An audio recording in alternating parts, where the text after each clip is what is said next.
ജോയ്സ് ജോർജും ഡീൻ കുര്യാക്കോസും തമ്മിലുള്ള ഹാട്രിക് പോരാട്ടത്തിൽ ലീഡെടുക്കുന്നത് ആരെന്നറിയാൻ ഇനി മണിക്കൂറുകൾ മാത്രം.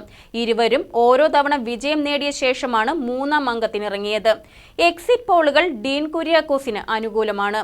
ജോയ്സ് ജോർജ് ആദ്യമായി ചുറ്റിക അരിവാൾ നക്ഷത്രം ചിഹ്നത്തിൽ മത്സരിച്ചതിന്റെ നേട്ടവും കോട്ടവും ഫലത്തിലൂടെ അറിയാനാകും.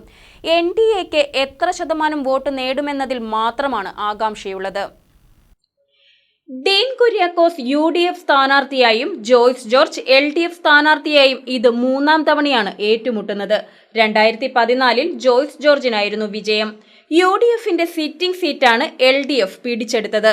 2019 എത്തിയപ്പോൾ റെക്കോർഡ് ഭൂരിപക്ഷത്തോടെ ഡീൻ കുര്യാക്കോസ് ലോക്സഭയിലെത്തി.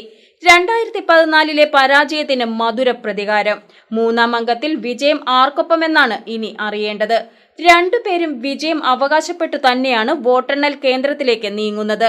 പല ഘട്ടങ്ങളിലായി നടന്ന സർവേകളിലും എക്സിറ്റ് പോളുകളിലും വിജയം പ്രവചിക്കുന്നത് ഡീൻ കുര്യാക്കോസിനാണ്. ഇതെല്ലാം തള്ളിക്കളഞ്ഞാണ് LDF ജോയ്സ് ജോർജിന്റെ വിജയം സ്വപ്നം കാണുന്നത്. ഇരുവരും തമ്മിലുള്ള പോരാട്ടത്തിൽ ഇത്തവണ ഒരു പ്രത്യേകത കൂടിയുണ്ടായിരുന്നു.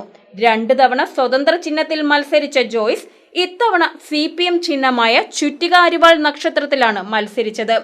കൈപ്പത്തിയും ചുറ്റിക അരിവാൾ നക്ഷത്രവും തമ്മിലുള്ള നേർക്കുനേർ പോരാട്ടവും ഏറെക്കാലത്തിന് ശേഷമായിരുന്നു. പാർട്ടി ചിഹ്നം ജോയ്സിന് നേട്ടമാണോ കോട്ടമാണോ കൊണ്ടുവന്നതെന്നും അന്തിമ ഫലത്തിലൂടെ വ്യക്തമാകും. 7 സ്ഥാനാർത്ഥികളാണ് ഇടുക്കിയിൽ മത്സര രംഗത്തുണ്ടായിരുന്നത്. ജോയ്സ് ജോർജിനും ഡീൻ കുര്യാക്കോസിനും പുറമെ NDAയുടെ അഡ്വക്കേറ്റ് സംഗീത വിശ്വനാഥനാണ് സജീവമായി മത്സര രംഗത്തുണ്ടായിരുന്ന സ്ഥാനാർത്ഥികളിൽ ഒരാൾ. എത്ര ശതമാനം വോട്ട് നേടുമെന്നതിൽ മാത്രമാണ് സംഗീതയുടെ കാര്യത്തിലുള്ള ആകാംക്ഷ.